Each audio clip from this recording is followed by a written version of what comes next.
¿Qué pasa con Mariela? Es presentado por micasino.com. Estamos desde la capital de la República, Quito, Luz de América, con el doctor Esteban Ortiz, investigador, fisiólogo y salubrista. Vamos a tocar este tema importantísimo, Doc, sobre cuándo y cómo vacunarse contra la tosferina y la fiebre amarilla. Bienvenido, doctor. Es un tema que está a la orden del día. El Ministerio de Salud pues está alertando que no solamente había un caso de muerte de fiebre amarilla, sino dos. Y obviamente, pues conversando con diferentes doctores, sabemos que son momentos importantes para que el público, para que la gente escuche y pueda prevenir a través también de Radio Fuego 106.5 y de su entrevista. Bienvenido, doctor Ortiz. Gracias, mi querida Mariela. Bueno, sí, hace más o menos 6 semanas Ujú. nosotros pusimos un video sobre el tema de el incremento de casos alarmante que yo lo posteé en una de mis redes sociales porque yo me encontré con dos casos en el sector privado escolar de Quito y dije, Ok. qué raro, dos casos de tosferina. Averigué a los padres, me dijeron, hay 10 casos más.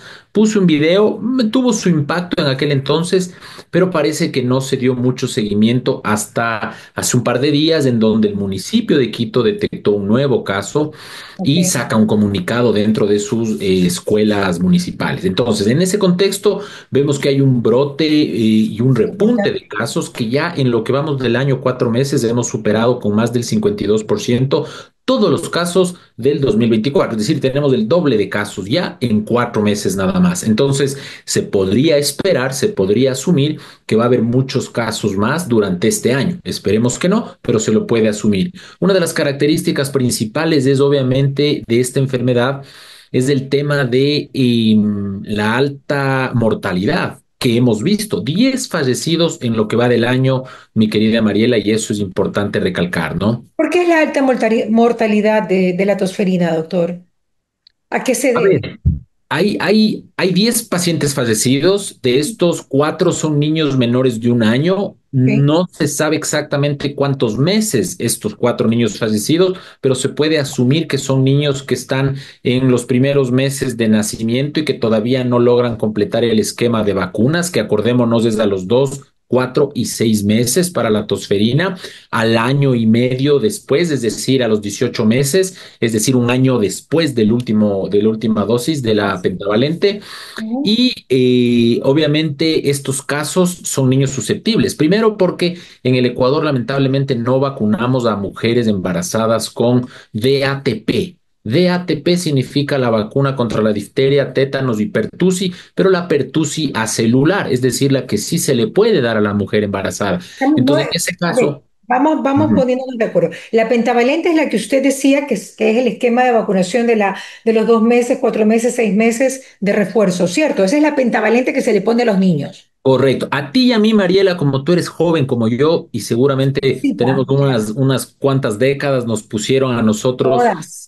la DTP, es la que nos pusieron a nosotros, pero Ujú. hace más o menos 20 años tenemos la pentavalente, que une los tres componentes bacterianos más los dos componentes virales, que es el Haemophilus influenza y la hepatitis B. Mira, Aquí hago un paréntesis para hacer honor a la ciudad que te vio nacer y decir que ustedes fueron cuna de la producción de vacunas ecuatorianas. Y es decir, se hacían vacunas en el Ecuador hasta el año 2014, se hacían buenas vacunas que el Ministerio de Salud compró hasta el 2014 y del 2014 hasta casi el 2020, la pandemia, las coberturas de vacuna bajaron del 100% hasta el 70% en algunos casos. Es decir, hubo un impacto fuerte por el cierre de la producción de vacunas. Entonces, muy bien. ahora estos niños se benefician de la pentavalente.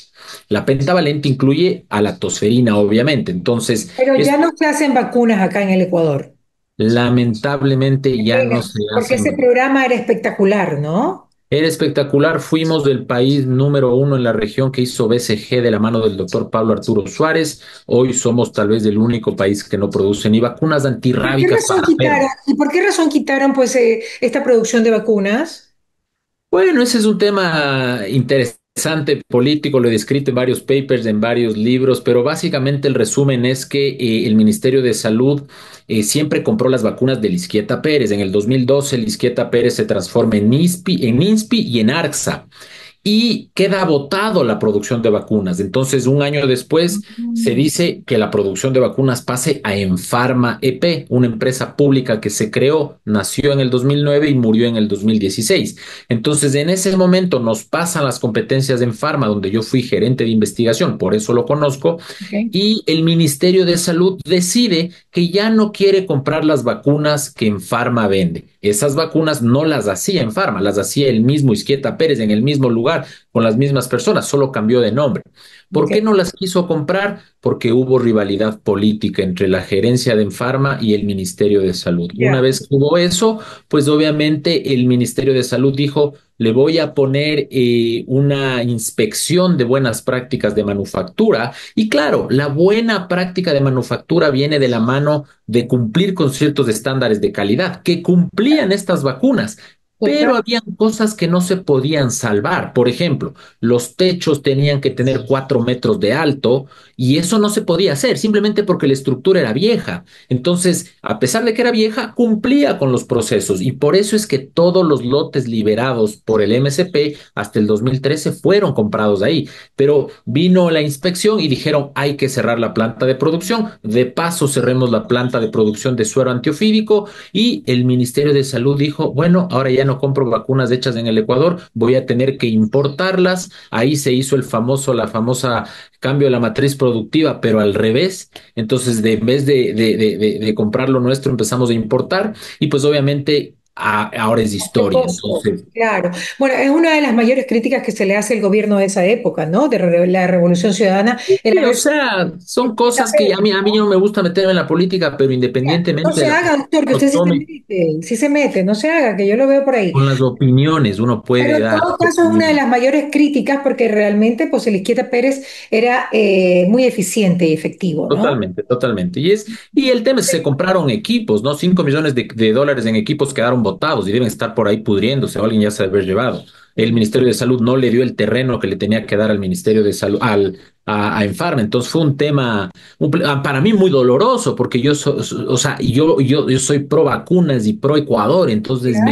me Y ha hemos visto la afectado. consecuencia en personas que han tenido problemas, o sea, que han padecido porque la Izquieta Pérez se cerró. Claro, por supuesto. ¿Cuáles serían las consecuencias? ¿Las estamos viendo también ahora? Lo estamos La viendo, fiebre yo amarilla. publiqué un trabajo hace tal vez un mes y medio y claro, las coberturas de vacuna bajaron significativamente.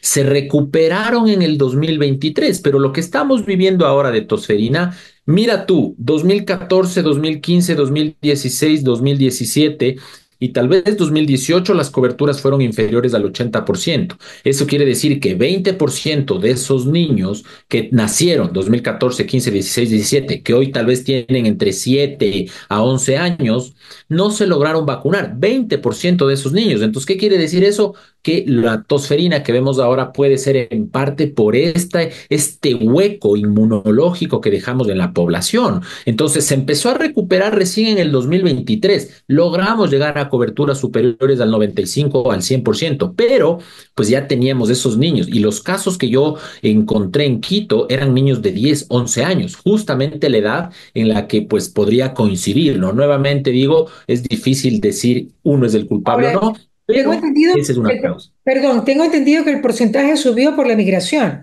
porque hay países de Centroamérica donde realmente requerían de este tipo de vacunas, de la fiebre amarilla y también de la tosferina, y la gente que migraba, me imagino que gente de Venezuela, no sé, pues requirió esa vacuna y por eso sube del 80 al 800%, pero Claro.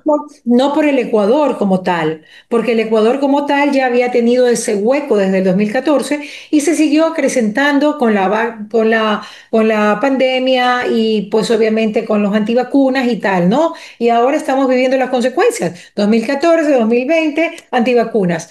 Esto se ha hecho un caldo de cultivo.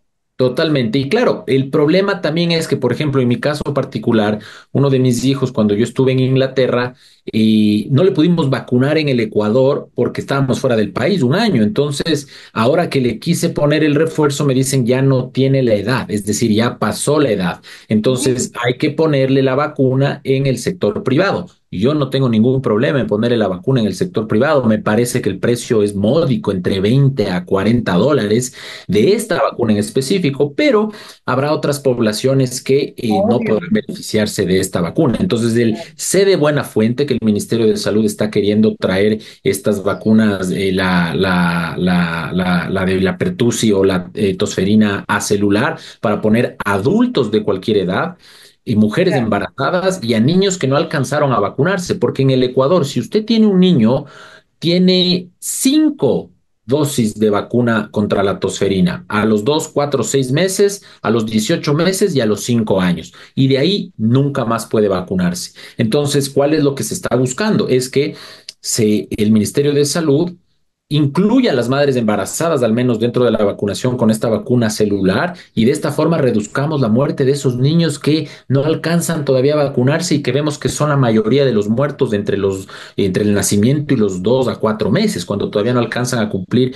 su esquema completo, ¿no? Entonces, es un tema importante la vacunación. Los antivacunas es otro tema. Créeme que la pandemia ha hecho una paradoja de la vacuna, que yo la llamo, porque hubo un punto en el que todo el mundo quiso vacunarse, pero después dijo que ya no me voy a vacunar porque hubo demasiada desinformación. La gente pensaba que como la gente se infectaba igual, a pesar de estar vacunada, pues las vacunas no funcionaban. Entonces, de paso, se volvieron antivacunas, no solo contra las del COVID, sino contra otras, y hoy vemos repunte de enfermedades como el sarampión, como, digamos, la varicela, que también hay vacunas, y obviamente la tosferina en este caso, ¿no? Dios mío, ojalá que no sea contra otras que son también terribles. ¿Cómo se llama? Pues esa enfermedad que se presenta en las piernas, que ya se quedan sin caminar, por favor. La poliomielitis no hemos tenido Polio. casos desde 1978. Es la única enfermedad que nosotros podemos decir que está Erradicada. eliminada, no erradicada, porque la única enfermedad erradicada que el ser humano ha podido erradicar es la viruela.